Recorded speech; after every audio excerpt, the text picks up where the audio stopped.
Okay அண்ணா இதை பத்தி explain பண்ணுங்க தம்பி. நீ தான் தம்பி ஆங்கர். 3 தான் வந்திருக்கீங்களா? 4-5 எபிசோட் வந்திருக்கீங்க. அது தெரிஞ்சிருந்தா வின் பண்ணிருப்பானே.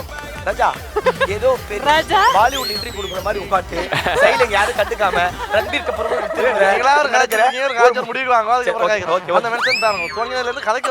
இந்த வாய்ஸ்க்காக தான் மக்கள் ஏங்கிட்டு இருக்காங்க. ஆக்சுவலி சீரியஸாவே இந்த ஷோ ஆரம்பிச்சு டாப் ஆட் நிறைய பேர் நானும் கமெண்ட்ஸ் பார்த்தேன்.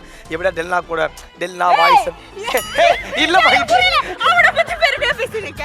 கமெண்ட்ல பார்த்து டெல்லான்னு போறேன் இப்போ. வா நீ வாடி ராசாத்தி 2 மினிட்ஸ் சம்பந்தம் முடிச்சிரும் மாப்ள. 2 நிமிஷம் தான். இந்த ஷோல பொறுத்த வரைக்கும் ரொம்ப நாளா கேட்டுட்டு இருந்தாங்க டெல்னா அதிர்ச்சியம் இந்த வாய்ஸ் மோனி இருந்தா நல்லா இருக்கும்னு சொல்லிட்டு நானும் ரொம்ப ஹாப்பியா இருக்கேன். டெல்னா கேட்டாங்க, அதிர்ச்சி கேட்டாங்க. டெல்னா அதிர்ச்சி கேட்ட மாதிரி தெரியல.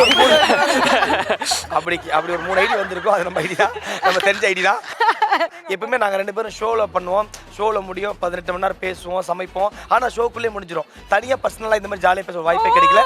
அந்த வாய்ப்பை அதுக்கு தான் இப்போ பர்சனலா பேசுறதுக்கு ஒரு 4 கேமரா, ஒரு டிவி, நாங்க பேசுறதே பாக்குறதுக்கு லைட் வேற. தம்பி